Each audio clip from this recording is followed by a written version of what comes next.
Portanto, o Bitcoin tem até agora um histórico de retornos decrescentes, retornos ainda altos, mas retornos decrescentes a cada ciclo. Se você pegar o ciclo alto e fizer um múltiplo do ciclo anterior alto, ou você fizer o ciclo baixo para o ciclo alto, algumas maneiras diferentes de medir o quão grande é um ciclo, mas de acordo com a maioria delas, você tive retornos decrescentes.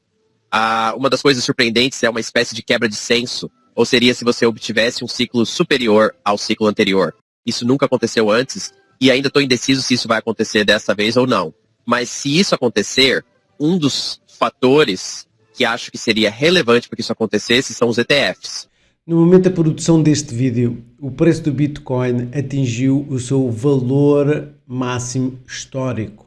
Este aumento é em grande parte alimentado pelo anúncio da MicroStrategy de uma compra de mais de 3.000 Bitcoins, ao mesmo tempo que muitos traders estão prevendo que o Bitcoin irá continuar a superar os seus recordes anteriores ainda neste mês de março. Esta expectativa deve-se à procura institucional antecipada e ao sucesso atual dos fundos negociados em bolsa do Bitcoin à vista, que se acredita estarem a aumentar os preços. Numa discussão com Joy Burnett, a renomada analista macro Lynn Alden discute o impacto dos ETFs de Bitcoin no mercado altista do Bitcoin e também menciona a tendência histórica de retornos decrescentes nos ciclos do Bitcoin. A macroanalista observa que, embora as pessoas já tenham ganho muito dinheiro investido em Bitcoin antes, a quantidade de lucro que você pode obter tem diminuído a cada ciclo.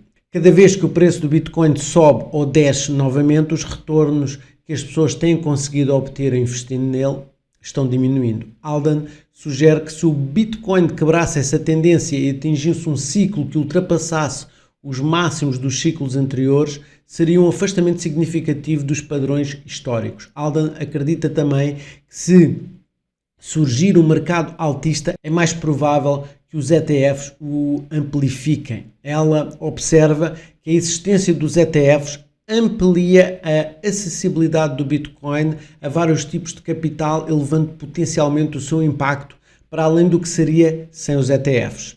Vou agora partilhar os clipes da sua discussão, onde ela compartilha as suas percepções, as suas análises de especialistas sobre o Bitcoin.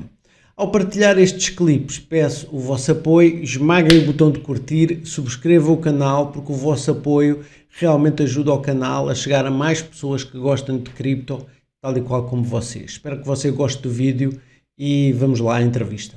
Então, acho que o primeiro mês foi mais ou menos como esperado. Que é que você teve muita rotação fora do GPTC, muito dinheiro preso, saiu da taxa mais alta, produto, entrei nessas taxas mais baixas, mas produtos respeitáveis. Então você viu basicamente essa rotação de muita demanda para sair de um produto para outros produtos. Então isso era normal. E esse tipo de coisa, você teve entradas líquidas, mas não excessivas no primeiro mês. Essas últimas 2 semanas foram mais interessantes porque os fluxos de saída do GBTC desaceleraram, enquanto os fluxos de entrada ainda são bastante fortes. E agora você teve melhores entradas líquidas. Agora poderíamos fazer uma pausa novamente por um tempo, porque meu entendimento é que há mais um punhado de grandes falências, entidades que provavelmente terão outra onda de GBTC, rotações. Mas, no geral, penso que a duração sustentada tem sido interessante. E conversando com algumas das grandes instituições e gestores de ativos do setor, essas coisas levam muito tempo. Há processos de revisão de vários meses entre alguns gestores de ativos, antes de considerarem permitir um novo produto em seu mix. Há também grandes instituições que estão emitindo esses produtos, não necessariamente vão a todos os clientes no primeiro dia e dizem, aqui está esse novo produto. Eles têm uma implementação em fases, isso é o que fazem. Então eu acho que o impulso geral é bom, provavelmente é um pouco melhor do que eu esperava, mas ainda no geral está dentro do que eu esperava. E no geral, ainda vejo que esse próximo mercado altista, se acontecer, e já está acontecendo, sem dúvida. Mas se esse mercado altista mais sustentado ocorrer, meu argumento básico é que seria ocorrer de qualquer maneira. E que os ETFs são mais propensos a amplificá-lo, em vez de serem a causa disso. Isso basicamente, quando o Bitcoin atingir o máximo histórico, mais pessoas dizem, ei, talvez eu devesse comprar Bitcoin. E os ETFs são mais um veículo que agora tem à sua disposição. Há certos grupos de capital que não podiam comprá-lo antes e agora podem. Então acho que, no geral, é mais um efeito aditivo do que um efeito causal, mas até agora tem sido bastante construtivo. À medida que o Bitcoin chega a camadas mais altas, ele precisa alcançar mais tipos de capital, certo? Então, se há, digamos, 30 trilhões de dólares em ativos gerenciados que simplesmente não podem tocar o Bitcoin e estão nesses jardins murados. Então, esse tipo de limite que o Bitcoin alcança em um determinado ciclo, certo? Porque esses bens não sairão desses jardins murados. E então, na medida em que o Bitcoin pode penetrar nesses jardins murados, isso é relevante. Então, o Bitcoin até agora teve um histórico de retornos decrescentes, retornos ainda altos, mas retornos decrescentes que a cada ciclo, se você pegar o ciclo alto e fizer um múltiplo do ciclo anterior, ou você fizer, o ciclo baixo para o ciclo alto, existem algumas maneiras diferentes de medir o tamanho de um ciclo, mas, de acordo com a maioria delas, você teve retornos decrescentes. Uma das coisas surpreendentes, uma espécie de quebra de consenso, seria se você obtivesse um ciclo superior ao ciclo anterior. Isso nunca aconteceu antes, e ainda sou agnóstico se isso vai acontecer desta vez ou não. Mas se isso acontecer, um dos fatores que acho que seria relevante para que isso acontecesse são os ETFs. Se há algo que ajuda a surpreender o lado positivo, acho que o ciclo passado surpreendeu a maioria das pessoas para o lado negativo, como se a alta não fosse tão alta quanto algumas pessoas esperavam. A mínima foi mais baixa do que as pessoas esperavam, embora tenha sido uma máxima e uma mínima muito mais altas do que o ciclo correspondente. Mas se você surpreender o lado positivo de um ciclo, acho que os ETFs são uma das principais variáveis que provavelmente permitiriam. Pois é, muitos traders acreditam que o Bitcoin está prestes a superar ainda mais o seu recorde anterior de março devido a uma combinação de fatores, incluindo sentimento eufórico, demanda de compra institucional e ganhos históricos associados ao evento do halving. Este evento, que ocorre a cada 4 anos, reduz as recompensas em bloco para os mineradores e tem historicamente levado a preços significativos mais altos nos meses seguintes. O próximo halving está previsto agora para meados de abril e com menos novos bitcoins entrando no mercado, os preços tendem a subir, especialmente se a demanda permanecer estável ou mesmo aumentar, como é esperado. Embora as tendências de preços anteriores possam não se repetir necessariamente, a antecipação de uma recuperação leva muitas vezes os investidores a fazerem investimentos substanciais no Bitcoin. Enquanto isso, Lyn Alden observa que o halving do Bitcoin tende a ser superestimado no curto prazo. Alden também sugere que, embora o halving seja importante, as mudanças na liquidez e na demanda globais têm um impacto maior nos preços gerais do Bitcoin. Ela também discute a importância de reconhecer os riscos táticos associados ao Bitcoin, observando que muitos ignoram a sua complexidade. Voltemos aqui à entrevista de Lyn Alden, enquanto ela explica o porquê da sua posição. Então acho que está sobrevendido no curto prazo. Como se não houvesse uma correlação forte entre ter e, digamos, ação de preço de 3 meses. Às vezes o mercado altista já está em andamento antes mesmo de começar. Às vezes o mercado altista acontece depois de ter. É uma porcentagem bastante pequena do volume geral e as mudanças na demanda podem ser muito mais importantes. Acho que ter realmente importa é no longo prazo. Obviamente, se o Bitcoin não sofresse mais desinflação ao longo do tempo, o preço seria muito mais baixo. Se ainda houvesse 50 moedas saindo por bloco, isso seria enorme. Você teria que ter um preço muito mais baixo para absorver o valor da emissão que está chegando. Então é certamente relevante. E acho que o principal são os mínimos mais altos em cada mercado baixista. Ter é muito importante para isso, porque no momento em que não há nova demanda marginal por Bitcoin, alguns compradores saindo do Bitcoin. O fato de que os hodlers podem basicamente absorver a oferta à medida que o preço fica mais barato, eles podem comprar mais moedas. E agora há menos moedas chegando ao mercado do que nos ciclos anteriores, o que é realmente relevante por ter um preço mínimo mais alto em mercados em baixa. Então eu acho que, no geral, o timing é exagerado em termos de narrativa, mas obviamente a importância ainda está lá. E acho que isso ainda afeta, até certo ponto, o momento em um grau moderado.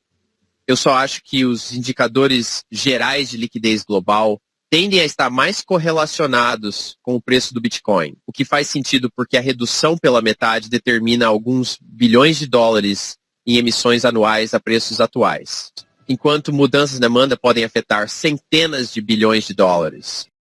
Então acho que esse é um fator muito maior para o tempo, mas acho que a redução pela metade é muito importante. é importante para a narrativa e segundo, é importante para os máximos e mínimos mais elevados em cada ciclo.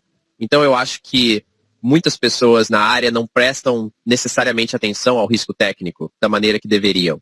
E é também por isso que não vejo o Bitcoin como isento de risco ou recomendo alocações de 100 para ele. É porque você tem uma imagem muito diferente quando fala para desenvolvedores do que quando você conversa com pessoas menos técnicas, certo? E até certo ponto é função deles se preocupar.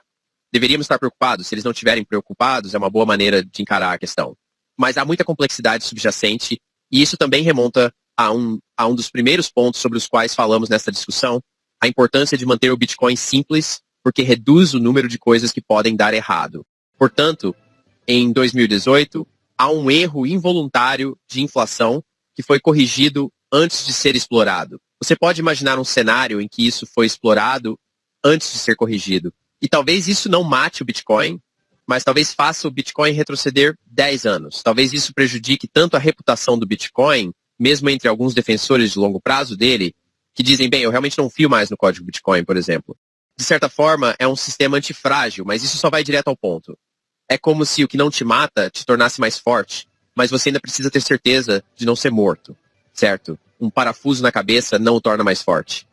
E então eu acho que ainda existem riscos associados ao código Bitcoin que devem ser levados a sério e que você quer ter certeza de ter muitos desenvolvedores olhando para o código, revisando o código antes de cada atualização que está sendo muito conservadora com as atualizações que eles fazem e que as pessoas são propositalmente lentas para atualizar, para ter certeza de que não estão apenas entrando em novas atualizações normais ou em coisas novas e chamativas.